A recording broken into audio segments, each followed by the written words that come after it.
tal? Buenos días, Feria Pulsar. Voy a hablar un poquito de home studio, grabación, mezcla y mastering.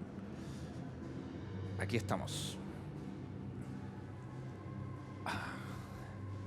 Buenos días, gracias por la invitación. Ojalá todos se estén conectando, lo estén pasando. Preparen sus preguntas que vamos a tener para al final del programa. Así es que partimos nomás. Home studio. Si podemos ver el slide, por favor. Eso. Parto con una grabadora análoga porque es mi mundo inicial. Yo partí por allá por los años 90, donde tener un estudio de grabación era algo completamente utópico en realidad, como que no existía como una visión de los músicos, de los ingenieros, de los productores, de poder tener la posibilidad de hacer algo en casa. Y la mayoría de los artistas, por ejemplo, chilenos como Jorge González, qué sé yo, hicieron sus primeras grabaciones de demo en casa con grabadoras como la que está ahí. Y muchos de los temas como Pateando Piedra, El baile de los que sobran, La voz de los 80 fueron hechos en grabaciones de caseta a caseta incluso antes de entrar al estudio. Entonces era un privilegio completamente difícil de llegar a tener algo propio en la casa y el estudio realmente era una consagración completa a nivel de equipamiento y de posibilidades. O sea, entrar a un estudio de grabación era algo completamente utópico si es que eras un artista emergente, qué sé yo. Obviamente la tecnología cambió muchísimo con el tiempo, yo crecí con esa tecnología. Recuerdo que las primeras grabaciones digitales las hicimos por allá por el año 98, con discos de Chancho en Piedra, Los Tetas, por ahí esa época, Tiro de Gracia, Maquisa, fueron los primeros discos que empezamos a prescindir de las grabadoras análogas y empezamos por ahí por el año 2000 a ya incursionar en grabaciones completamente digitales. Fue el momento cuando llegaron al mundo o a Chile los primeros sellos independientes como Quema Su Cabeza, Algo Records, Mutante Discos, etcétera, etcétera. Hay muchos amigos más que todavía existen, muchos de ellos, y que empezaron a democratizar esta virtuosa creación en casa. Y se empezaron a gestar muchas plataformas, entre ellas plataformas digitales como Napster, MySpace, etcétera, etcétera, y empezamos a tener una especie de independencia cultural y de desarrollo creativo en las casas. Los estudios de grabación se hicieron cada vez más accesibles y hoy por hoy ya estamos completamente en el siglo XXI, empoderados. Ya prácticamente te puedes comprar un micrófono, una interfaz en el retail o haces un clic en tu computadora, en tu teléfono y te llega a la casa. Así que, bueno, son buenas noticias para los que hacen música. Ha sido un largo peregrinar y estamos al día de hoy en esto. Voy a partir desde lo más básico porque siempre me hacen una pregunta que es vital para este tipo de desarrollo. El mejor software. Si ustedes se fijan, yo acá puse de manera genérica, no tengo ninguna preferencia por ninguno.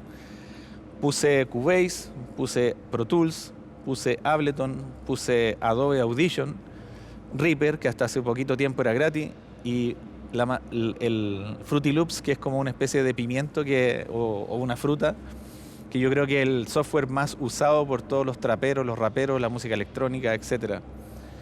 Ableton, quizá uno de los más famosos, el Ableton Live es el programa más requerido.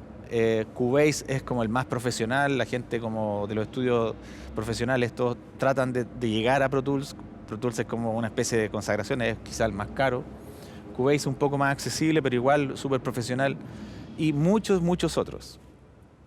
La razón de esta presentación, de esta página, es debido a que no existe un software perfecto, no existe una plataforma perfecta. Lo que yo siempre recomiendo para partir o para trabajar es la plataforma que más conoces o la que más tienes a la mano. Es muy probable que las primeras sesiones, en sus primeros demos y qué sé yo, sus primeras estaciones de trabajo, sean con el software que tiene un amigo, que un amigo le pasó el crack o qué sé yo. En realidad es muy relativo. Pero en realidad no hay ninguna plataforma perfecta. Yo transito por varias de estas plataformas y no tengo ningún problema en decirles que todas sirven y todas son herramientas útiles y no existe tampoco una perfecta. ¿ok? Luego, herramientas mínimas que yo pienso que deben tener para sus home studios. Obviamente, un computador, el computador es el centro de todo. Sin un computador prácticamente no pueden hacer nada. Y sobre todo porque no solamente les sirve para grabar música, les sirve para hacer sus páginas web, hacer sus ediciones de video, hacer sus publicaciones en Instagram, en Facebook, en YouTube, etcétera, y donde está viviendo la música en este momento. Ideal tener un par de monitores, el que puedan, el que les alcance. No necesariamente tienen que ser unos super monitores. Hay monitores realmente en una altísima gama de valores de presupuestos que pueden acceder. No es algo que sea como un requisito básico tener monitores, pero sí es importante tenerlos para poder chequear. Fonos, si es que no tienes monitores, obvio. Micrófono, para poder grabar tus propias cosas, tus propias voces, tu propio instrumento, naturalmente. Y si haces música de manera virtual, teclados. Un teclado MIDI es un aparato pequeñísimo, transportable, cabe prácticamente todo en una mochila. Yo traje un estudio, de hecho aquí en mi mesa en este momento tengo un pequeño estudio y me cupo en la mochila, no es necesario andar con cientos de cosas y de hecho un tecladito sería como un pequeño espacio más. Ese sería como lo mínimo, ¿ok? Luego, esta es una de las preguntas más clásicas también que me hacen en todas las presentaciones o en general por Instagram, etcétera, Facebook. ¿Qué interfase me compro? Es la típica pregunta. ¿Cuál es la mejor interfase? Y yo siempre le digo exactamente lo mismo. La mejor interfase es aquella que puedes pagar, no la que no puedes pagar. Y he escuchado de todo sobre la interfase, que este pre, que esta cosa. Lo importante, primero, la accesibilidad, la portabilidad, la conectividad.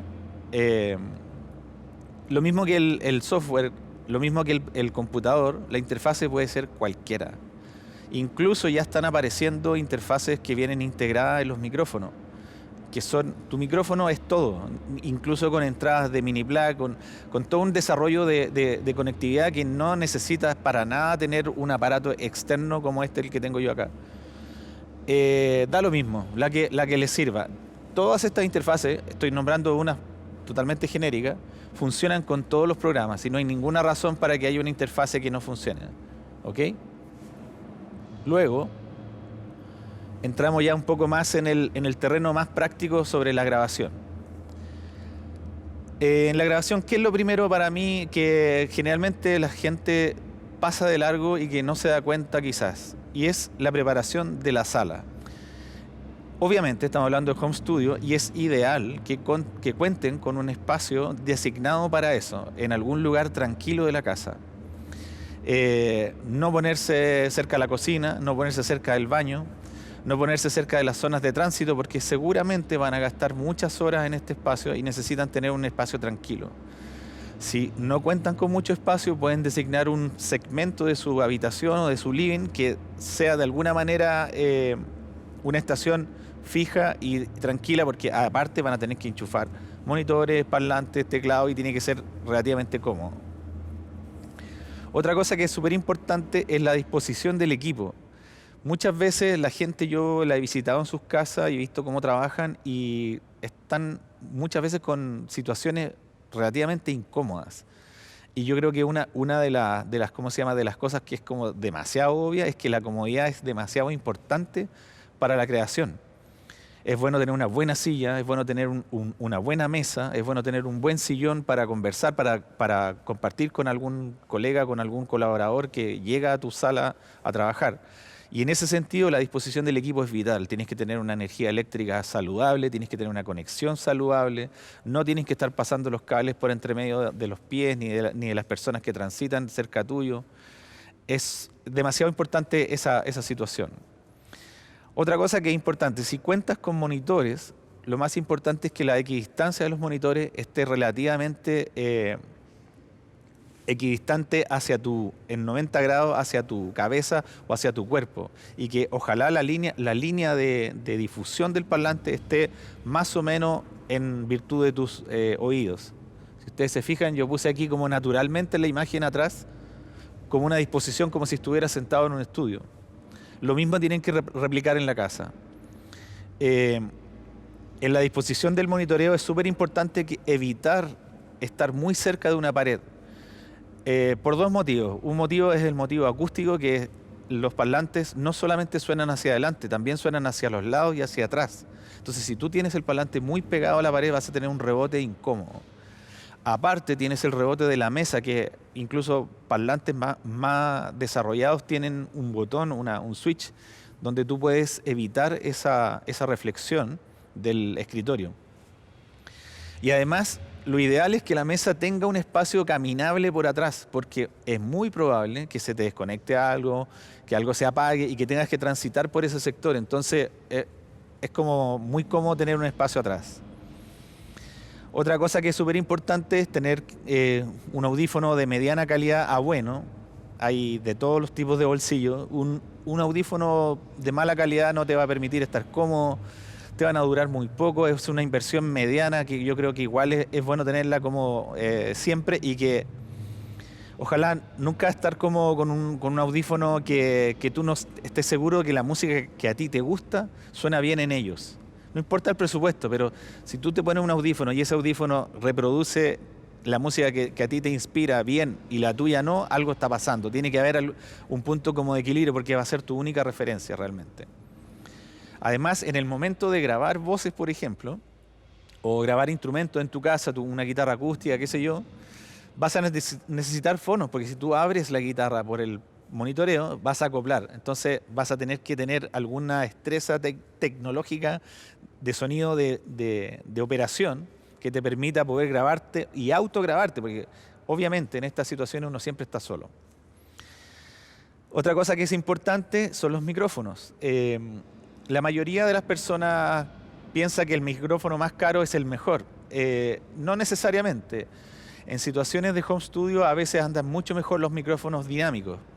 Los micrófonos dinámicos son aquellos micrófonos que usamos en los conciertos. Son el clásico 58, 57, son los micrófonos que uno ve y son los más baratos.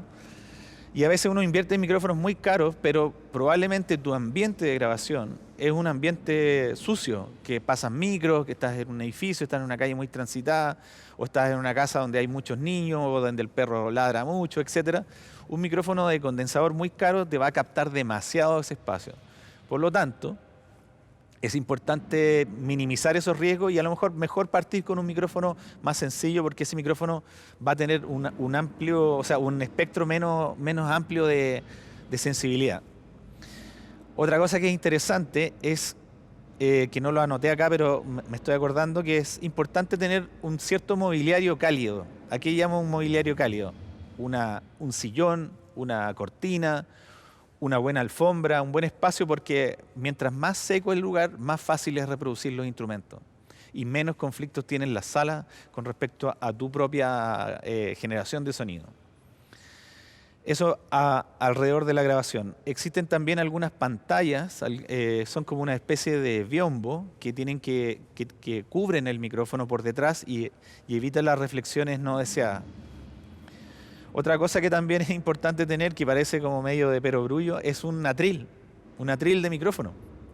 Es algo tan esencial que mucha gente no lo tiene. El atril te permite, por ejemplo, cantar y tocar guitarra al mismo tiempo sin tener que tenerlo en la mano. O sea, muchas veces te vas a sentir como que vas a empezar a grabar y no tienes cómo poner el micrófono. Realmente es útil. Entonces, a eso es lo que yo llamo plan de grabación. O sea, no puedes partir una grabación si no tienes esta herramienta andando. ¿Ok? Vamos a pasar, perdón, un poquito de agüita.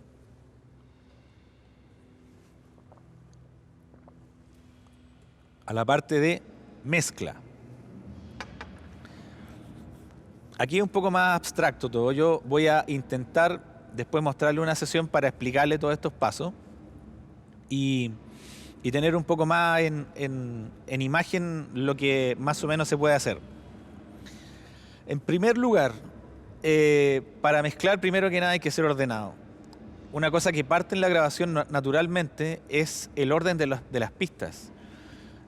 No es conveniente que partan una grabación poniéndole audio 1, audio 2, audio 3, audio 4, audio 5, porque a la larga van a tener una cantidad de pistas que no tienen ni idea qué es lo que son. Si son desordenados va a ser un caos. Entonces, el orden. Regla número 1 de la grabación, el orden. el orden de las pistas, el orden de la sesión, el orden de la resolución, elegir una resolución que tu computador, que tu software sea capaz de reproducir, elegir una carpeta, un disco duro, una dirección de los archivos que te permitan encontrar esos archivos. Yo me he enfrentado cientos de veces a la llamada, Chalo, grabé una canción y ahora no la encuentro, ¿cómo lo hago? ¿Qué quieres que te diga? Le digo yo, o sea, es tu computador, es tu situación. Parece divertido, pero en realidad mucha gente pierde los archivos de una manera insólita dentro de su propio ambiente de trabajo. Nombrar las carpetas con el nombre, con el proyecto, con la fecha, con un color, con una etiqueta, con lo que sea que ustedes tengan orden, siempre orden. Siempre, siempre, antes de empezar una mezcla, edición y afinación. ¿Qué es lo que es la edición y la afinación? La edición es cuando uno, por ejemplo, toca muchos instrumentos y de alguna manera ha sido todo tan desordenado porque regularmente las grabaciones home studio son de a uno, a máximo a dos personas al mismo tiempo y se generan como una especie de mazamorra de información y de ritmo que obviamente al poner play en tu sesión vas a encontrar que todo como que anda medio patas para arriba. Entonces, primero que nada, seleccionar las tomas, editar bien esas tomas y tener una correlación coherente con eso. Que no haya un play desordenado, que tú no sepas lo que está pasando en esa sesión. La afinación, en el caso que sea un tema importante para ustedes afinar, hay muchas herramientas de afinación. Está el Autotune, está el Melodyne, está el Waves Tune. Hoy día, con la música urbana, con el trap, el rap también titubea y pololea con esas cosas, la afinación se ha vuelto una herramienta esencial. En mi nivel de criterio, la afinación debiese ser algo que debiese venir naturalmente con las personas que lo cantan, pero no siempre ocurre y no siempre uno tiene el tiempo o la situación de hacerlo. A veces muchos cantantes se complican entre poner play, rec, mover el micrófono y cantar. Entonces ya se transformó en un ítem. El ítem de afinación tiene que ver mucho con la edición. De hecho, hay gente que se dedica en las mezclas, que tú les mandas los tracks y ellos te los ordenan y te los afinan y te los devuelven ordenados para que tú pongas play y suene maravilloso.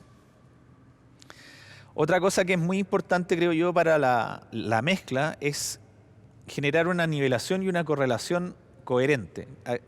¿Qué significa eso? Yo soy de las personas que recomienda siempre estar mezclando. Aunque estés grabando, estás mezclando, estás preparando, te estás preparando para la otra etapa y estás siendo ordenado. En mis sesiones de estudio, por ejemplo, con las bandas con las que yo trabajo, yo generalmente estoy empujando toda la situación a tener una nivelación concreta y nunca dejar nada como debajo de la alfombra o esperar que esa decisión o esa decisión de estética, de efectos, de lo que sea, de compresión o de ecualización, quede para después, sino que siempre estamos abordando la canción como si fuera el último momento de la canción. Y eso te obliga a tomar decisiones. Las decisiones son muy importantes y es muy importante que las tomen siempre a tiempo, nunca después. Yo no recomiendo la idea de no, si después lo arreglamos, no, si después lo editamos, no, si después esto se va a ordenar mágicamente y va a funcionar. Mentira, siempre va a ser un caos. Siempre vas a poner play y no vas a saber qué pasó el día antes, etc. Entonces, esa nivelación te permite siempre tener este mapa de sonido andando.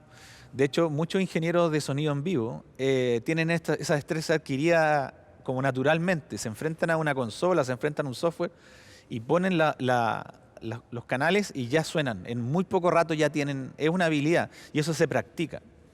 De hecho, en los estudios donde yo he trabajado siempre hacíamos competencia del 1 hora mix. Así, tienes 1 hora, tienes 60 pistas. En 1 hora tu canción tiene que sonar. De ahí para adelante viene la creatividad. Tú puedes, porque la creatividad no aflora escuchando un bombo solo por 40 minutos, un bajo solo por 40 minutos. Aflora cuando tú tienes el mapa completo. Eso es lo que yo llamo nivelación y correlación. Otro punto muy importante que no me podría detener tanto porque es un poco más matemático, más complejo, es la correlación de fases. Las fases son los ciclos acústicos que tienen los instrumentos. Voy a poner un ejemplo muy sencillo. Si tú grabas una guitarra acústica por micrófono y por línea al mismo tiempo, vas a obtener dos señales y esas dos señales van a tener una fase. Si esa fase está invertida en una o en otro lado, por más que subas esos faders, la guitarra en realidad se va a restar.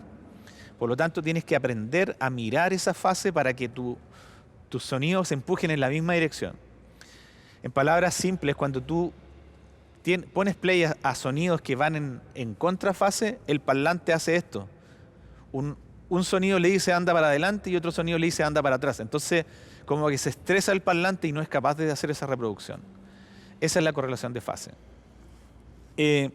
Dentro de esta nivelación y correlación, obviamente la ecualización juega un rol muy importante. Pero si volvemos un poco a la grabación y a la preparación, generalmente en casa van a tener muchas situaciones de pocos recursos tecnológicos. Ya sea que el computador no te da, ya sea que no tiene los plugins correctos o que no te da el bolsillo para comprarte los plugins correctos. Por lo tanto, en ecualización es súper importante que vayan tomando desde ya esas decisiones desde antes. Poner filtros, si es que, no sé, llega un músico, la típica situación de estudio o de home studio, que llega el músico y te dice, oye, pongo los efectos yo, los pones tú después y ahí ves tú. Al tiro, compadre. Graben con la coloración correcta, porque esas pistas se van a transformar en objetos, y ese objeto, me refiero en la canción, cuando tú los tienes decididos es muy fácil ponerlo en el panorama, en los niveles, etc. Lo mismo la compresión.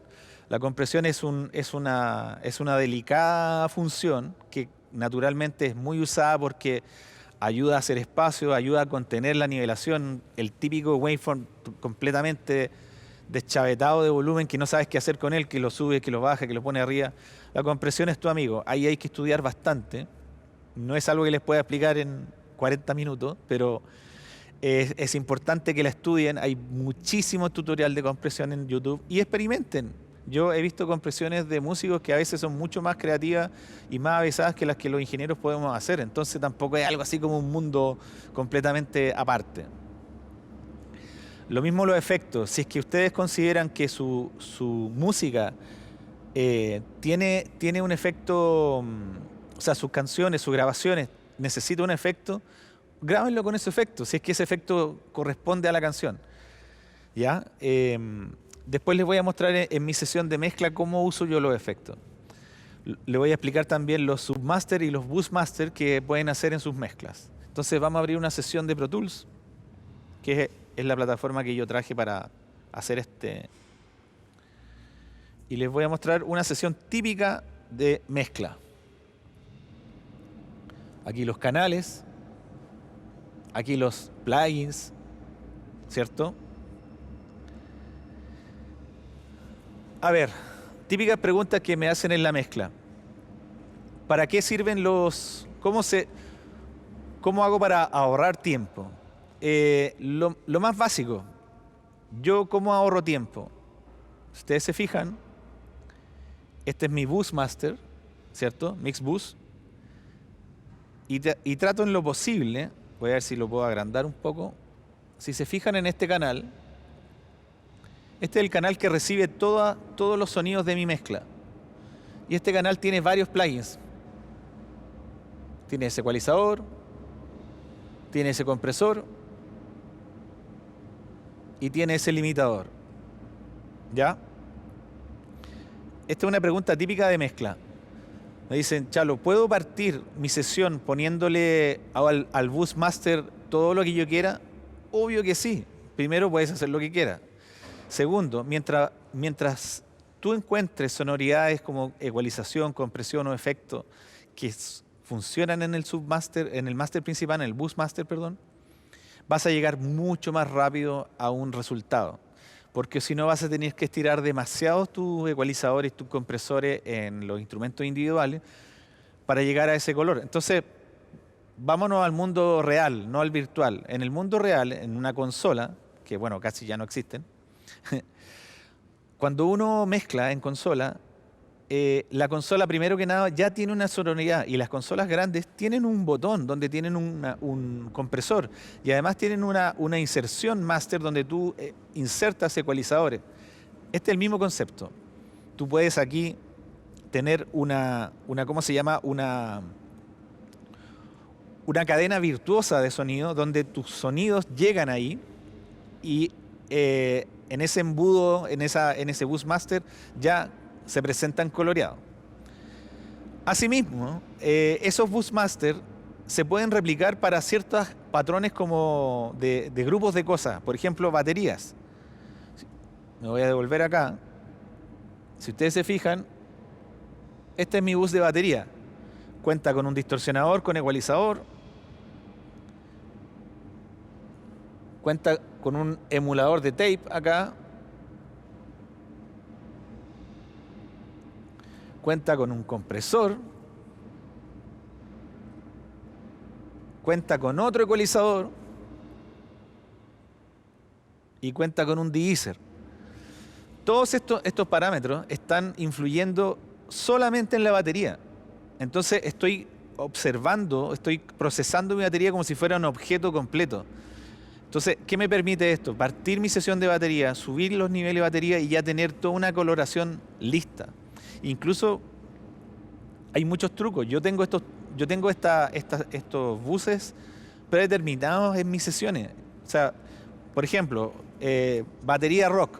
Y parto en mi punto de partida ya viene con estos aparatos. Y están posicionados en este Busmaster para tener menos proceso. Y obviamente esto es replicable a todas las canales. Y hay buses de bajo, hay buses de guitarra, hay buses de teclado, etcétera. Todos distintos naturalmente. Otra cosa que yo también les recomiendo que hagan para liberar recursos es tener envíos a efectos. Y que esos envíos a efectos estén predeterminados por buses. Y esos buses tengan, por ejemplo, reciban reverbs, reciban delays, reciban chorus, lo que quieran poner, pero que a su vez, que son estos que están acá, puedan ser enviados a través de un bus. Voy a cliquear en el bus.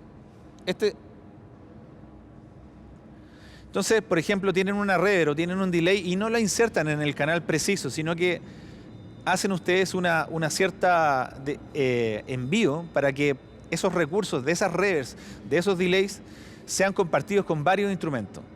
¿Ya? Entonces, por ejemplo, tengo una reverb vocal. No sé, voy a poner un ejemplo. Hay varias voces y esas voces están completamente procesadas por sus canales individuales, pero a su vez yo puedo enviar cosas. Aparte es súper creativo. Por ejemplo, imagínate que tienes un delay abierto en un bus que te permite enviar de varias partes. Entonces tú puedes abrir el delay solo en un momento y después cortarlo.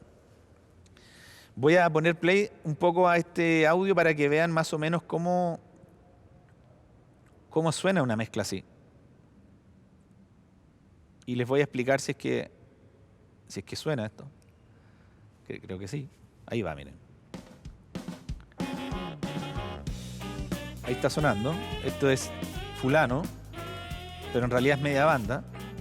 Es una mezcla que no he terminado.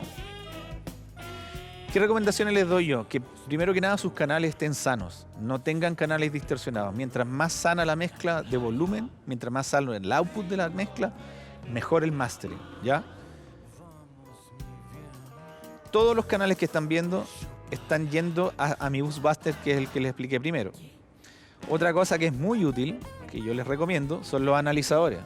Si ustedes se fijan, yo como estoy en un ambiente a lo mejor en mi casa, con fonos apretados, estoy viendo realmente los niveles y estoy viendo qué está pasando con esas resoluciones. Con esas resoluciones me refiero a nivel espectral. Además, si es que tengo una duda, por ejemplo, si es que estoy haciendo bien las cosas, pongo otra canción de otro artista y la comparo con la mía para ver si es que realmente mi sonoridad está yendo hacia lugares correctos, porque a veces uno dice, tendré mucho agudo, estará muy pasada de bajo. Bueno, estos analizadores te permiten ver eso. Otro analizador que para mí también es muy útil es el VU, que es el VU de referencia como si fuera una consola. Si esto está pegado arriba, algo raro está pasando. Entonces, yo veo estos VU, los veo como también como una referencia y digo, me siento como en un ambiente más o menos análogo y estoy tratando siempre de tener una relación sana. Y si tengo dudas, de nuevo, pongo una referencia y veo cómo se mueven los VUs con esa referencia, ¿cierto? Si se quieren poner un poco más tecnológicos y quieren entrar como ya en el tema de plataformas y eso, hay lectores de BUs, o sea, de niveles. Por ejemplo, aquí yo acabo de cargar una simulación de cómo se vería mi mezcla en Spotify. Y tengo, por ejemplo, calidad teléfono, calidad computador o calidad premium. Y yo podría escuchar cómo quedaría ese audio en esa dinámica. Todas esas son herramientas que están al alcance de todos y que en el fondo pueden practicar. Otra cosa que siempre me preguntan es, Charlo, ¿le pongo limitador al máster? Yo creo que sí, si es que tu coloración se beneficia por ese limitador, pero yo intentaría, por ejemplo, voy a excitar acá el limitador y se van a dar cuenta lo que pasa, miren. Empieza a subir y se empieza a achatar el audio. Entonces probablemente sientas como una muy sexy sensación de nivel, pero estás entregando un ladrillo. Ese ladrillo en las plataformas no está funcionando y menos en un ingeniero de mastering no te va a recibir esa mezcla, la vas a encontrar demasiado saturada. Pero sí el limitador puede ser útil para probar y fijarse cómo sería la publicación en esas plataformas. Voy a mostrarles esto. De hecho, cuando pasemos al tema de mastering, si es que alcanzamos ahí, si se fijan, los niveles subieron muchísimo. Ahora voy a bajar el limitador. Lo puse en 0. Miren cómo bajó.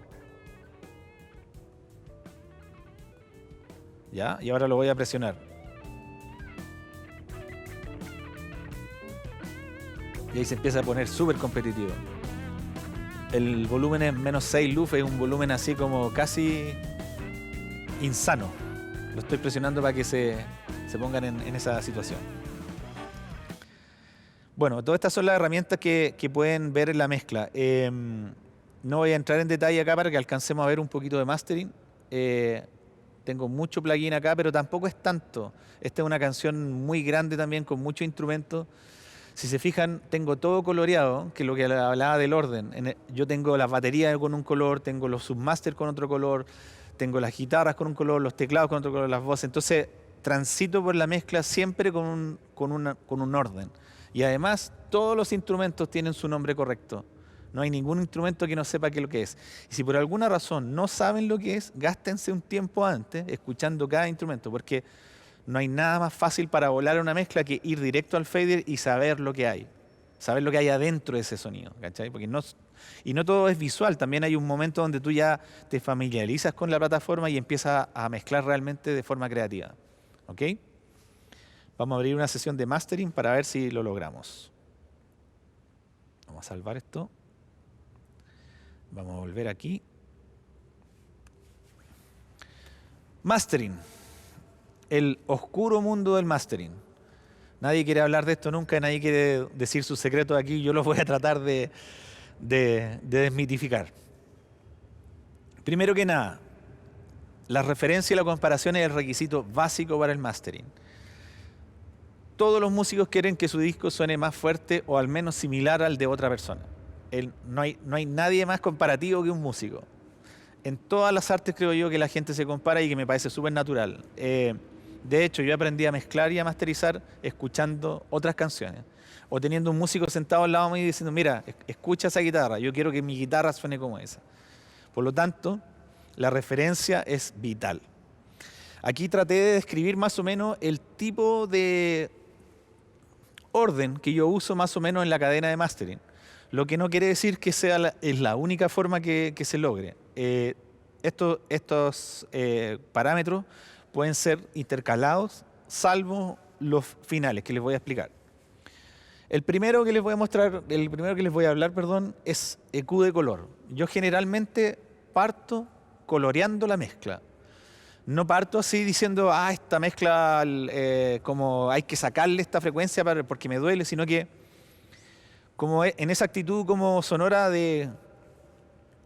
no de sustracción, sino de proposición. Algo que es muy básico es escuchar primero la mezcla. No vayan directo a mover las perillas. primero escuchen lo que les mandaron. Yo he visto muchas situaciones de mastering donde la gente ni siquiera escucha el programa, sino que va directo y tiene como una batería de plugins y lo inserta encima. Lo básico es escuchar. Si es que fuese ese el caso de color, de agregar color, hay muchos ecualizadores que suavemente colorean y que le dan un tono a la mezcla. Es bien parecido a lo que les hablaba del Submaster de Mix. Cuando uno recibe una canción mezclada, naturalmente empieza como a teñirla y empieza a tomar decisiones amplias. Aquí usa ecualizadores de Kelvin, usa curvas grandes donde ecualiza grandes regiones de frecuencia y se pone como más cálido, más oscuro, más brillante. A eso es lo que yo llamo ecualización de color. Luego viene la ecualización correctiva, que ojo que la ecualización correctiva puede estar en varias fases y también puede irse modificando en el tiempo del mastering, lo que significa que podrían eventualmente ustedes hacer todo el proceso y devolverse a la ecualización correctiva. La ecualización correctiva generalmente se ve como de manera sustractiva y uno hace como pequeños hoyos en frecuencia y tiene como algunas herramientas donde puede precisar ciertas frecuencias, ciertas cosas duras que necesita sacar, ¿cierto?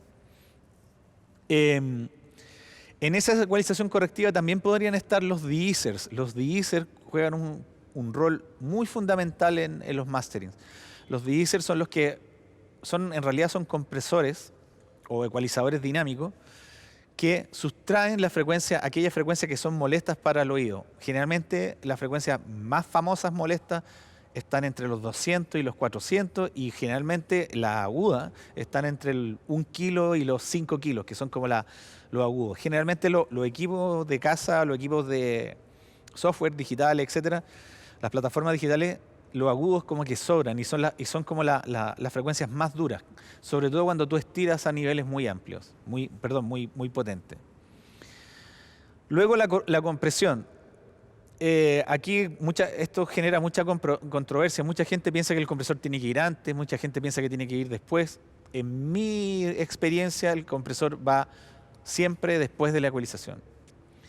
¿Por qué? Porque el compresor se activa de una manera distinta cuando tus frecuencias están solucionadas. Y de hecho, últimamente he descubierto que la compresión es la herramienta como más severa del mastering, la que más problemas de percepción podría, ¿cómo decirte?, alterar a la escucha del otro. Cuando tú comprimes demasiado, siempre la persona que recibe el máster te dice que algo raro le pasa. En cambio, la ecualización siempre tiene que ver con una cosa como más artística y más sensorial. Yo creo que la compresión es una herramienta delicada y si la usan con mucha, ¿cómo se dice?, agresividad, lo más probable es que tengan problemas de resultado y que la gente no se sienta tan cómodo con vuestros resultados. Naturalmente hay excepciones. Este otro proceso que puse acá, que es color o tape effect, significa que muchas veces nosotros tenemos que distorsionar o acercarnos a una simulación de cinta para lograr tener algún tipo de cohesión. Los gringos le llaman a eso como glue o pegamento, que es como la sensación de que tu mezcla suena todo bien, pero por alguna razón como que no pega. El efecto de cinta es el efecto más usado en ese sentido. Yo lo voy ocupando en distintas capas. Lo pongo a veces al principio, a veces al final, a veces los combino, a veces los pongo antes, etc. Luego la imagen estéreo, que aquí hay un tabú gigante. Es una herramienta peligrosa para el mastering. También, como las anteriores, podría estar en distintas posiciones. Encuentro que podría generar graves conflictos en la mezcla si es que no está bien ocupada. Yo no la uso de base, no parto con una imagen estéreo diciendo a todo le hace falta abrir la imagen estéreo, solamente si es que lo necesita o si me lo piden, porque regularmente la imagen estéreo es tendiente a alterar la nivelación, sobre todo lo que está pasando en el centro de la canción, llámese bombo, bajo, caja, voces. Si tú abres demasiado la imagen estéreo, toda esa sensación central se te va a abrir y se te va a bajar. De hecho, que siempre explico esto, el estéreo no se abre más allá del mismo estéreo. No hay como un LR más amplio, sino que solamente hay un centro más atrás y un centro más al frente. Eso hace que las cosas se pongan de manera tridimensional. Si tú quieres hacer que el humano sienta algo de tridimensionalidad, tienes que hacer que el centro se vaya hacia atrás. No es que tú puedas tomar un instrumento y ponerlo más acá, sino que solamente la componente de sonido del centro de ese instrumento la tienes que atrasar. De hecho, cuando tienes mezcla o mastering donde la imagen estéreo está demasiado abierta, tú paneas algo y te das cuenta que se sube. Y ese es el efecto de ese centro que se va para atrás. Y bueno, por último, la limitación y los niveles. La limitación es quizás la herramienta más útil del mastering, es la que permite, o quizás no sé si la más útil, pero la más impactante, es como la que más te lleva al frente de la canción. Por ende, también la más destructiva y la más peligrosa. Es ideal que con todos los procesos anteriores tú logres un máster más o menos compacto y que no tengas la necesidad de estirar tanto ese chicle para presionar. Entonces, es importante que no sea severo, ¿ya? Sobre los niveles, quizás están las preguntas. El nivel de referencia del LUF, que se llama LUF, significa Long Unit Full Scale, que es ¿cómo se llama? Como la métrica que inventaron las plataformas para lograr conversar con todas las multiplataformas. Siempre me hacen esta pregunta, ¿cuál es el nivel de LUF exacto para una canción? Y yo siempre respondo lo mismo, es el que permite tu canción. No hay un LUF exacto uno no puede decir, todo hay que transmitirlo en tal frecuencia. El LUF es un nivel relativo, y ese nivel relativo puede estar entre -14 y 8, por ejemplo, y puede fluctuar en eso. Depende mucho del estilo, depende mucho de la plataforma, depende mucho de la canción. Yo he escuchado canciones que están hiper mega fuertes y no se bajan en Spotify, por ejemplo. Entonces, también hay un gato encerrado sobre el estilo y sobre los espacios. La música que tiene más espacio, independiente que llega a niveles muy fuertes, generalmente suena mejor en Spotify que la que es muy plana. El reggae, el trap, la electrónica, que oscila mucho, generalmente suena mejor. Porque el algoritmo de reproducción de las plataformas generalmente tiende a achatar las señales demasiado planas, independiente del nivel que estén. Vamos a preguntas para que alcancemos. ¿Me escuchas? No. ¿Ay? Sí, dale. Bueno, Cholo, muchas gracias por estar aquí con nosotros. ¿Tenemos algunas consultas del público? ¿Cuál sería tu opinión sobre los álbumes que cada canción es mezclada por distintas personas? ¿Me podrías repetir la pregunta Sí. que apenas escuché? ¿Cuál es tu opinión sobre álbumes donde cada canción es mezclada por distintas personas? Me gusta. No creo que haya que tener una... O sea, pienso que es creación, es creatividad en todo sentido, y no es necesario que un álbum sea cortado por una sola mano. Ahora, depende muchísimo del álbum. Yo he participado en álbumes donde he hecho grabación, mezcla y mastering, y creo que igual eso le quita quizá una visión como más amplia. Mientras más gente trabaje en un disco, mejora, creo yo. Pero depende mucho del disco. O sea, acá no se usa mucho, pero afuera los álbumes, no sé, voy a poner un ejemplo, Despacito, o Luis Fonsi, probablemente hay 12 ingenieros en ese disco. Mientras más grande la producción, o mientras más diversa el artista, o más espera el artista de tener comunicación de distintos actores, más versátil se pone el disco. El problema lo tiene el que masteriza, que es mi caso, que generalmente se enfrenta a distintas manos y ahí tiene que compaginar todo. Pero siempre hay un punto de encuentro. Gracias. Tenemos otra consulta. Si quiero grabar una canción muy tranquila, solo con un ukelele, ¿recomiendas que lo grabes junto a la voz o por separado? Si es muy tranquila la canción y tu tecnología te permite tener dos señales al mismo tiempo, yo creo que es perfectamente posible grabar la voz, o sea, grabar el ukelele y la voz al mismo tiempo. Lo malo sí es que cuando tú tocas en un instrumento y cantas, eh, es posible que pierda alguno de tus sentidos de destreza en alguna de las dos opciones. Entonces, si te quieres ir a la segura, lo más probable es que sea mejor poner un clic para grabar el ukelele o grabar el ukelele primero y después grabar la voz. Eso. Gracias, Chalo. ¿Qué opinas del software Reason? ¿Del cual? El Reason. Reason. Mira, justo hace poco estaba trabajando con una banda que hacía todo en Reason y Reason fue muy famoso en una época y como que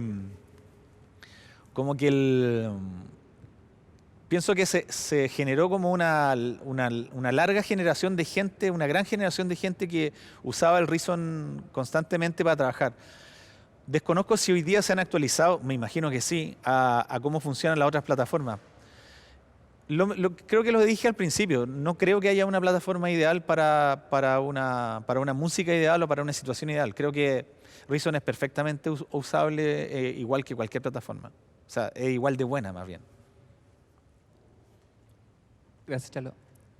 ¿Cómo tratas el enmascaramiento de frecuencias? Buena pregunta. El enmascaramiento de frecuencias generalmente sucede porque las personas los que mezclamos a veces confundimos las cosas en cuanto a las regiones de ecualizaciones donde nos manejamos. ¿Qué quiere decir eso? A veces dice, oye, le voy a dar bajo a la batería, le voy a dar bajo al bajo, le voy a dar bajo a los teclados, le voy a dar bajo a las guitarras y al final todo tiene bajo. Entonces, creo que es muy importante que las personas estudien de alguna manera en qué regiones de frecuencias se manejan mejor ciertos instrumentos y tomar decisiones de discernimiento que te permitan dejarle un espacio. Por ejemplo, si tienes un bombo gigante, es muy difícil que tenga un bajo gigante.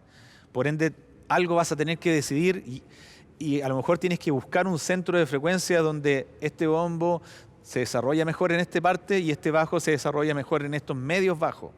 No sé, hacer espacio. Siempre útil. Los filtros, por ejemplo, en ecualización son muy útiles. Y si pones play, por ejemplo, en los instrumentos soleados y te das cuenta que muchos instrumentos tuyos están en una región específica, vas a tener enmascaramiento. Entonces, el análisis es importante. O sea, obviamente el análisis auditivo es muy importante, pero también el análisis visual de herramientas te permite eso. Pero el conocimiento de la tesitura sonora, la tesitura es como las regiones tonales donde cada instrumento suena, las conozcas de verdad, porque a veces no es posible. Y además que muchas de las canciones que nosotros producimos se escuchan en parlantes pequeños. Y esos parlantes es muy complicado que traduzcan todas esas frecuencias. Por lo tanto, es bueno hacer esas diferenciaciones. Gracias, Chalo. ¿Qué tips recomiendas seguir al realizar la mezcla en una hora, que será el punto de partida de la parte creativa? Un buen tip para partir, que me lo dio un amigo que anda por aquí, de hecho, que se llama Diego Ili, que lo vi en una charla y se lo voy a copiar, es que una buena medida para partir una mezcla es tomar un channel strip, que es como un canal que tenga ganancia, filtro, ecualización y compresión, y copiar ese plugin en todos los canales y hacer las veces como de si fuera una consola y reaccionar como intuitivamente a la ecualización y a la compresión de todas al mismo tiempo en relación a las otras, como si fuera la última herramienta que tuvieras. De hecho, cuando tú te enfrentas a hacer sonido en vivo, que lo mencioné hace un rato, tú te enfrentas a esa situación. Entran todos tus canales al mismo tiempo y tienes que nivelar en 5 minutos y todos los parámetros son más o menos los mismos de derecha a izquierda. Eso. Gracias, Chalo. Tenemos otra consulta más también. ¿Qué cadena utilizas para lograr una voz principal con personalidad? Yo en una voz con personalidad, primero que nada, filtraría con un ecualizador todas aquellas frecuencias que me molestan y que me gatillan mucha presión en el compresor. Después pondría un compresor con un ataque más o menos lento y un release rápido, cosa que las consonantes de esa voz traspasaran ese compresor. Y luego pondría algún efecto de leve distorsión para que generara una ¿cómo se llama? Como una sensación de impacto. Si es que ese impacto no es suficiente, eh, copiaría ¿cómo se llama? A un canal paralelo donde exageraría esos parámetros y tendría como un fantasmita al lado para sumarle a esa presión. También tenemos una consulta de Samuel. Después de haber trabajado con la mayoría de los músicos chilenos, ¿qué te inspira hoy? Un poco esto, transmitir los conocimientos, compartir, responderle a la gente que hace consultas. Lo que más me llama la atención hoy día es trabajar con gente generacionalmente muy distinta a la que yo estoy acostumbrado, como me gusta mucho la música nueva, me gusta la música urbana, el trap, la electrónica. He estado hace varios años ya como súper concentrado en el mastering. Trato de competir en el buen sentido de la palabra, de hacer que las personas que desarrollan sus productos en sus casas logren a través de nuestro mastering, nuestras manos, estar en audiencias competitivas. Eso. Chalo, ¿de qué manera crees que la industria musical chilena puede crecer y de esa manera profesionalizar a los trabajadores, entre ellos productores, ingenieros, sonidistas? Primero que nada, con el apoyo de situaciones o de iniciativas como Feria Pulsar, creo que ha sido vital en el desarrollo de la música chilena.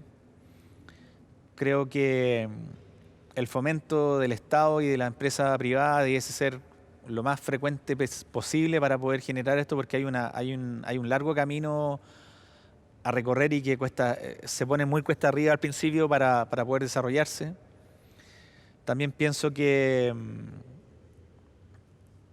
la ley del 50% de la música chilena en las radios chilenas sería útil, porque necesitarían necesariamente las radios publicar música chilena. Eso generaría una industria mucho más grande que la que tenemos. Y creo que la colaboración ha sido, yo creo que el gran motor de desarrollo en los últimos 5 o 10 años de la nueva música chilena. Tenemos una generación de músicos que conversan entre ellos, colaboran entre ellos, se apoyan en redes sociales, se invitan a grabar, se invitan a festivales. Veo bien saludable la música en realidad. Por cosas de pandemia quizás había una pausa, pero en realidad no va a parar. Yo creo que quizás nunca hemos tenido más trabajo y más desarrollo que en los últimos años. Gracias, Chalo. ¿Crees que el trap es un buen comienzo para los nuevos productores? Sí, sí creo que es un buen comienzo para los nuevos productores. Lo único que me preocupa del trap y que le aconsejo a los productores de trap es que no se queden solo en ese rubro. Ojalá que no, pero es posible que a lo mejor el trap en el futuro no sea negocio o no sea tan popular como ahora. Y quedarse con una sola experiencia de trabajo y una forma de trabajo podría ser un poco estrecho para eso. Yo creo que la música es, quizás, si es que yo en algo soy exitoso, es por lo mismo, porque yo trabajo cueca, trabajo cumbia, trabajo jazz, trabajo rock, hago sonido en vivo, hago mezcla. O sea, yo creo que en países como Chile uno no se puede dar el lujo de pertenecer solo a un solo mercado o a una sola expresión de desarrollo musical. Bueno, Chalo, muchas gracias por estar con nosotros esta mañana. Quedaron muchas preguntas pendientes. Esperamos que se puedan contactar contigo y agradecemos a todos la gran asistencia a esta charla. Muchas gracias por la invitación, un honor.